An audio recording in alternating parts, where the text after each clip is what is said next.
আমি মুসলমান হিসেবে যদি ইসলামী রাষ্ট্র প্রতিষ্ঠার দাবি করি, আপনি মুসলমান হিসেবে যদি আমরা মুসলমানরা ইসলামী রাষ্ট্রের দাবি করি, সেক্ষেত্রে প্রশ্ন আসতে পারে হিন্দু, বৌদ্ধ, খ্রিস্টান, ইহুদি, অন্যান্য ধর্মাবলম্বীরাও তো যার যার ধর্ম অনুযায়ী রাষ্ট্রের দাবি করতে পারে। তখন আর একই দেশে আমরা সবাই বসবাস করি, তাহলে সবগুলো ধর্ম যদি যার যার ধর্ম অনুযায়ী রাষ্ট্র প্রতিষ্ঠার দাবি করে, তাহলে সমস্যার সমাধান কোথায়? এই হলো গোলকধাঁধা। এই গোলকধাঁধা আমাদের সব ধর্মাবলম্বীরা যেরকম পেঁচিয়ে গেছে, এই অনবহিত হীনমগ্ন মুসলমানরাও এই গোলকধাঁধার মধ্যে পড়ে গেছে। আমরা এই সমস্ত মুসলমানদেরকে এই গোলকধাঁধা থেকে বের করে আনার চেষ্টা করব, আর অমুসলিম ভাইদের এই জিজ্ঞাসার জবাব দেব দুটো দৃষ্টান্তের মাধ্যমে। প্রথম দৃষ্টান্ত হল যে আজকের 21 শতাব্দী সারা পৃথিবীতে গ্লোবাল যে সকল কাজকর্ম, বিশ্ব জগৎ জুড়ে যে কাজগুলো চলছে, যেখানে পৃথিবীর এক প্রান্তের একজন লোক আরেক প্রান্তের আরেকটা লোকের সাথে কানেক্টেড, এই তো গ্লোবালাইজেশন, এই তো বিশ্বায়ন, যে আপনি আজকে এখানে আরেকজন কানাডার অপর প্রান্তে 24 ঘন্টার দূরত্ব হলো সময়ের ব্যবধানে, সেখানে আপনার 12 ঘন্টার ব্যবধান, ওখান থেকে এখানে এই জায়গা থেকে আরেকজন মানুষ সেই পৃথিবীর অপর প্রান্তের একজন লোকের সঙ্গে তার প্রতি মুহূর্তে তার কানেকশন, প্রতি মুহূর্তে সে তার সঙ্গে সম্পৃক্ত আছে। বিশ্বায়নের এই যুগে মানুষের অনেক কাজ গ্লোবাল স্টেজে করতে হয়, আন্তর্জাতিক স্তরে মানুষকে অনেক কাজ করতে হয়, যে কাজগুলোর সঙ্গে সারা পৃথিবীর মানুষ একসঙ্গে কানেক্টেড থাকে, একসঙ্গে জড়িত থাকে।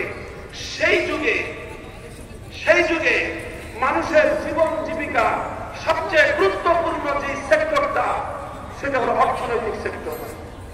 সেটা কি? অর্থনৈতিক সেক্টর, অর্থনৈতিক খাত।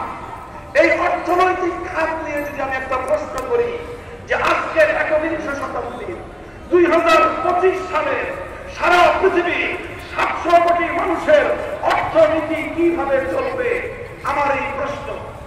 আবার শুনেন, 2025 সাল, আজকে হলো 24 সালের 7ই ডিসেম্বর, আর মাত্র 23 দিন পরে শুরু হবে 2025 সাল। মনে করেন 2025 সালে সারা দুনিয়ার সর্বশেষ জরিপ অনুযায়ী মানুষ সংখ্যা হলো, পপুলেশন হলো 700 কোটি। এই 700 কোটি দুনিয়ার মানুষের অর্থনৈতিক সমস্যার কিভাবে সমাধান হবে, 700 কোটি মানুষের অর্থনীতি কিভাবে পরিচালিত হবে, এই প্রশ্নটা রাখলাম। এই প্রশ্নটা রেখে এবার হিন্দু ভাইদেরকে জিজ্ঞাসা করি, তুমি বলো তোমার হিন্দু ধর্ম অনুযায়ী এই 700 কোটি মানুষের অর্থনৈতিক জিজ্ঞাসার কি জবাব তোমার ধর্ম তোমার কাছে দিতে পারে। এরপরে বৌদ্ধ ভাইকে জিজ্ঞাসা করবো, এবার তুমি বলো তোমার বৌদ্ধ ধর্মের অনুযায়ী, তোমার বৌদ্ধ ধর্মের ধর্মগ্রন্থ ত্রিপাঠক থেকে তুমি রেফারেন্স দিয়ে বলবা যে তোমার ত্রিপাঠকের রেফারেন্সে 700 কোটি মানুষের অর্থনৈতিক সমস্যার সমাধান এইভাবে হবে। খ্রিস্টানদেরকে জিজ্ঞাসা করবো, তোমার আসমানি কিতাব ইনজিল শরীফ এবং তোমার নবী ঈসা আলাইহিস সালামের সূত্রে তুমি আমাদেরকে দুটো বর্ণনা দিবা, যে বর্ণনার মাধ্যমে 2025 সালের 700 কোটি মানুষের অর্থনৈতিক প্রশ্নের সমাধান পাওয়া যাবে। ইহুদিদেরকেও বলবো মুসা আলাইহিস সালামের সূত্রে, তাওরাত কিতাবের সূত্রে দুটো রেফারেন্স তুমি আমাকে দিবা, সেই রেফারেন্সের আমাকে 2025 সালের 700 কোটি মানুষের অর্থনৈতিক প্রশ্নের সমাধান দিতে পারবে তোমরা। এই প্রশ্ন আমি করলাম, বলবেন হিন্দু বৌদ্ধ খ্রিস্টান নাই। তবে আমি তো জানি যে আমার ভাইয়ের আওয়াজ যতদূর পর্যন্ত পৌঁছতেছে, এখানে কোনো না কোনো ধর্ম